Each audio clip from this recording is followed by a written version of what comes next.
Alors, dans cette vidéo dite annexe du TD3, je vais vous présenter la démonstration des propriétés de la transformation en Z, telles qu'elles sont décrites dans la vidéo du TD3. Alors, tout d'abord, voilà, la transformer en Z d'une séquence numérique avancée.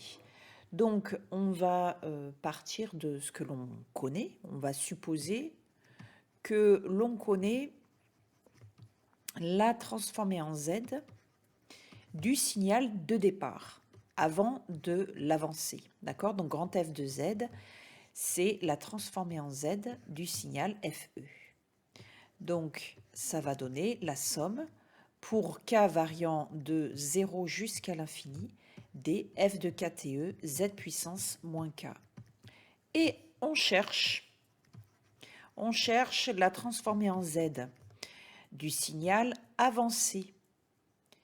D'accord, du signal avancé de combien? Eh bien de n.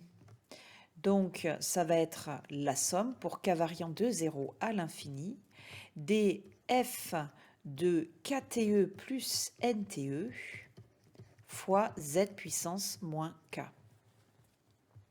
Alors, je vais donc d'abord travailler sur cette dernière série ici et faire en sorte de petit à petit faire apparaître la série, de la transformer en Z de FE. Alors, eh bien, si vous avez regardé le TD2, le TD précédent, j'avais démontré justement la transformer en Z d'une séquence numérique retardée. Et pour cela, j'avais posé K, P égale à K plus N. J'avais fait un changement de variable P égale à K plus N pour pouvoir avoir F de P fois TE. Donc ici, ça va donner la transformée en Z du signal avancé, qui est donc égale à la somme des F de P fois TE. Alors, je remplace donc K par P moins N, ce qui donne ici moins P plus N. Ici, c'est plus K, la variable de sommation, mais P. Comme K varie de 0 à plus l'infini, P va varier de N à plus l'infini. Ici, Z puissance moins P plus N, comme je l'avais fait pour le retard, je vais écrire qu'il s'agit de Z puissance moins P fois Z puissance N. Et comme ici, je somme suivant la variable P, Z puissance N est une constante multiplicative que je peux sortir de la série, comme je ferai pour une intégrale, exactement pareil, c'est le même principe. Donc la transformée en Z du signal avancé est donc égale à Z puissance N fois la somme pour P variant de N jusqu'à plus l'infini des F de PTE Z puissance moins P. Alors maintenant, on regarde notre série ici de départ.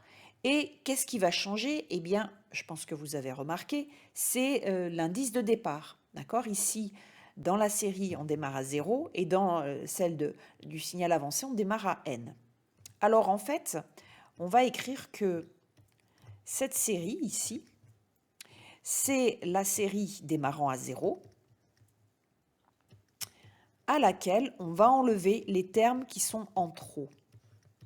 Les termes qui sont en trop, ce sont les termes de 0 jusqu'à n-1. D'accord? Parce que là, on démarre à n. Donc, si on part de 0 jusqu'à plus l'infini, il va y avoir en trop les termes de 0 à n-1. Donc, je vais écrire les termes de 0 à n-1. Donc, j'ai f de 0 fois z puissance 0 fois 1, moins f2, quand p égale à 1, te fois z puissance moins 1, moins, quand p égale à 2, f de 2te z puissance moins 2, moins, etc., etc., moins, alors je vais mettre les deux derniers, d'accord? Enfin, le dernier et l'avant-dernier. Donc l'avant-dernier, j'ai dit, c'est pour p égale à n-1, donc je vais avoir n-1 te. C'est malin, j'ai pris une parenthèse, j'aurais pas dû. Voilà, mais en fait, je pense que je vais m'arrêter là, parce que à ce terme-là, parce que sinon, je vais pas avoir la place. Fois z puissance moins n-1. D'accord? Ce qui donne moins n plus 1 ici, vous voyez? Et je ne vais pas écrire le terme intermédiaire, parce que là, je vois, je ne l'ai pas écrit, donc je vais arrêter ici. Voilà. Et donc, vous voyez que j'obtiens bien le résultat qui était annoncé. Donc cette démonstration, elle est relativement simple, hein. Vous comparez ces deux résultats, ce sont exactement les mêmes. J'ai z puissance n fois, eh bien là, vous avez la transformée en z de fe, d'accord? Moins f de 0, moins f de te z-1, moins f de 2te z-2, etc. jusqu'à moins f de n-1 te z puissance moins n plus 1, puisque quand on distribue le moins, ça fait moins n plus 1. Voilà pour cette première démonstration. Alors, ensuite, deuxième démonstration. Donc, on part toujours, hein, toujours de la même façon.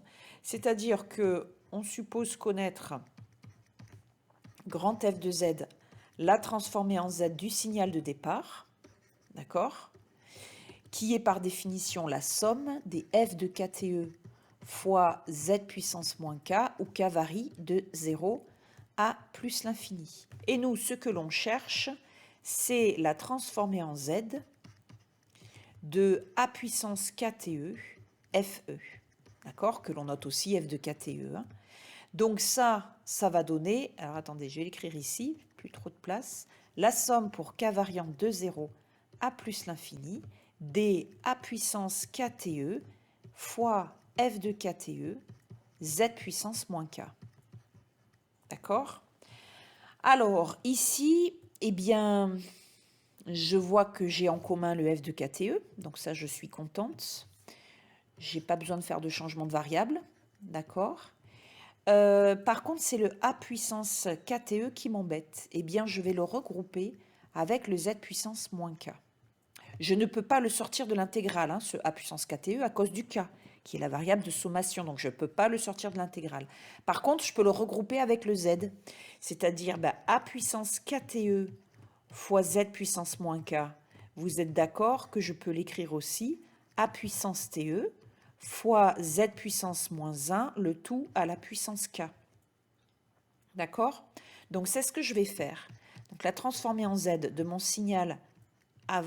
pourquoi je mets avancé? Je suis en train de me mélanger les pinceaux. De mon signal échantillonné multiplié par l'exposant K puissance... A puissance KTE. Non, c'est pas ça, c'est ça. Voilà. A KTE FE. C'est donc égal à la somme pour K variant de 0 à l'infini de F de KTE fois A puissance TE fois Z puissance moins 1 puissance K. D'accord? Alors maintenant, je fais un aller-retour, je regarde à nouveau ma série. Donc j'ai le F de KTE, je suis toujours contente. Mais là, là je suis un peu embêtée. J'ai Z puissance moins K, là j'ai ATE Z moins 1 puissance K. C'est pas ça qu'il faudrait que je fasse. Il faudrait que j'ai une puissance moins K ici. D'accord? Donc ce que je vais faire, pour avoir une puissance moins K, je vais ici écrire cela. D'accord? C'est-à-dire, je vais vous le détailler ici si vous préférez. Si je mets ici,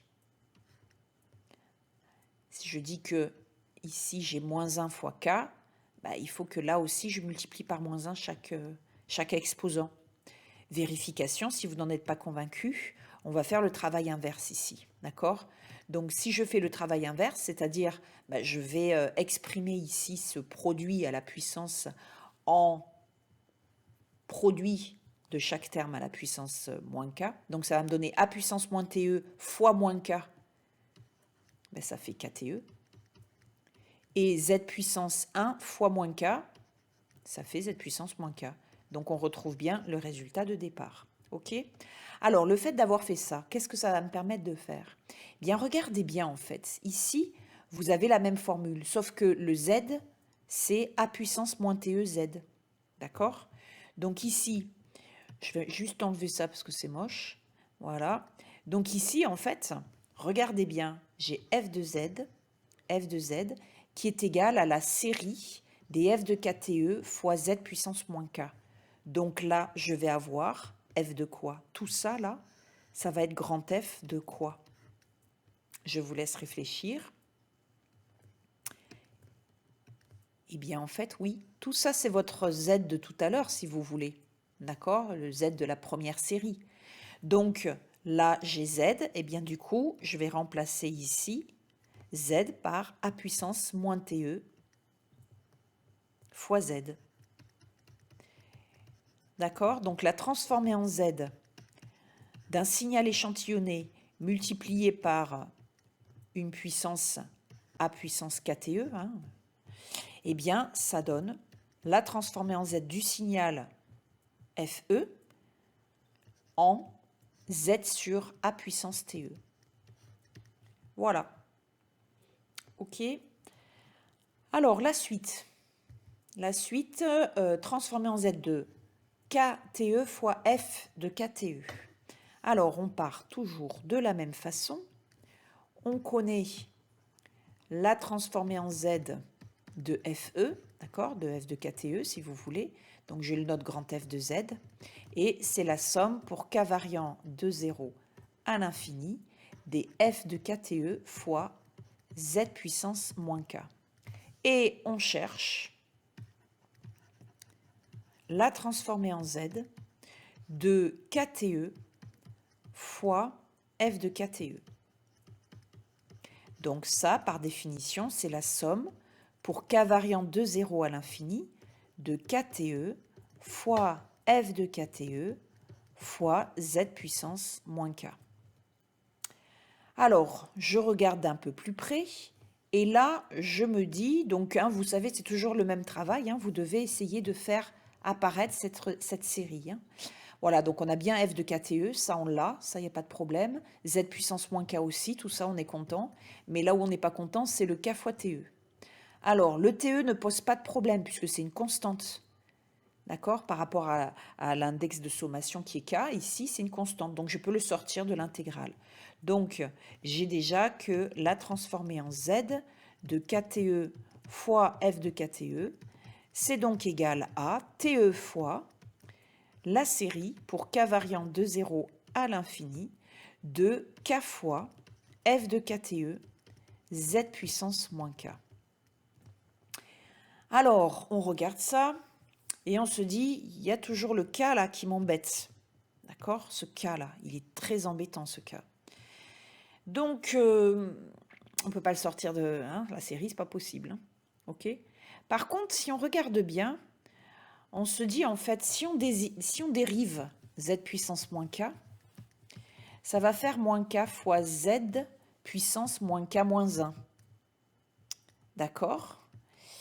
Alors, bon, soit on n'aura pas le z puissance moins k, mais ça, vous savez qu'on peut écrire sous la forme z puissance moins k, z puissance moins 1. Et le z puissance moins 1, puisqu'il ne dépend pas de k, on peut le sortir de l'intégrale. Voilà pourquoi on a pensé à dériver la transformer en z de fe pour pouvoir retrouver cette formule.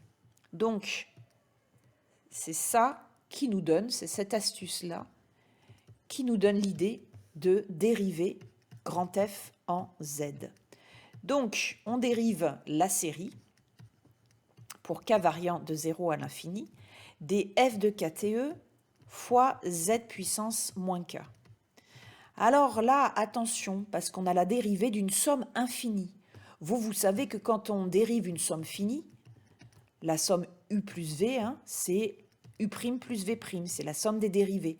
Si on en a 3, u plus v plus w, on dérive, ça fait u' plus v' plus w', etc. Donc quand on a une somme finie et qu'on la dérive, eh bien ça donne la somme des dérivés. D'accord? Le problème, c'est que là, on a une somme infinie. Et derrière, il y a des gros résultats, des gros théorèmes sur les séries entières, notamment en mathématiques. Donc ici, c'est vraiment pas immédiat. D'accord? Donc on va mettre qu'on l'admet. On admet quoi? On admet que la dérivée de la somme infinie, c'est la somme infinie des dérivés. D'accord? Donc autrement dit, on va inverser le symbole dérivé et le symbole sigma. Donc ça va donner la série pour k variant de 0 à plus l'infini des f de kte fois z puissance moins k prime. OK? Alors maintenant, on va dériver ce terme-là. On dérive par rapport à z, puisque regardez ici, grand F c'est une fonction de z, donc c'est z notre variable par rapport à laquelle on va dériver. Si vous voulez, on va le mettre en indice pour que vous en soyez convaincu. F de KTE, il n'y a pas de Z là-dedans, donc je peux le sortir de la dérivée. D'accord? C'est une constante multiplicative. Donc ça va donner F de KTE fois la dérivée de Z moins K. Ben, on l'a écrite ici. C'est moins K fois Z puissance moins K moins 1. Et Z puissance moins K moins 1, c'est Z puissance moins K fois Z puissance moins 1. Donc je vais réécrire le symbole sigma devant. Donc grand F' de Z est donc égal à cette série-là. D'accord? Alors, qu'est-ce que je peux sortir de ma série? Eh bien, je vais pouvoir sortir de la série Z puissance moins 1. D'accord? Donc, je sors Z puissance moins 1 de la série. J'obtiens donc Z puissance moins 1. Alors, hop, voilà. J'obtiens donc Z puissance moins 1. Alors, le moins aussi, tiens, par la même occasion, on va sortir le moins. Donc, j'obtiens donc moins Z puissance moins 1, d'accord? Donc, ici, il va falloir que je mette un petit coup de gomme, sinon on ne va pas voir le moins. Voilà, tac, et hop, égale moins, voilà. Donc, Z puissance moins 1 fois la somme pour K variant de 0 à l'infini de K fois F de KTE, Z puissance moins K. Et là, vous retrouvez cette série-là. Vous la voyez ici. Je vais l'entourer comme ça, là. Voilà. Vous voyez, vous repérez, vous avez cette série-là. Vous voyez là? Voilà. Tac. Elle est ici. OK? Voilà. Donc, cette série, eh bien, je vais la remplacer par grand F' de Z divisé par moins Z puissance moins 1. Donc, cette série, je dis que c'est moins grand F' de Z divisé par Z puissance moins 1. OK? Donc, je retrouve bien le résultat qui était annoncé ici, à savoir que la transformée en Z de KTE F de KTE, c'est égal à moins, alors le TE ici, d'accord, moins TE fois Z, puisque l'inverse de Z moins 1 c'est Z, fois grand F' de Z. Voilà, donc si vous voulez, je vous l'écris ici, la transformée en Z de KTE F de KTE, c'est donc égal à moins TEZ fois grand F' de Z. Voilà pour cette petite démonstration.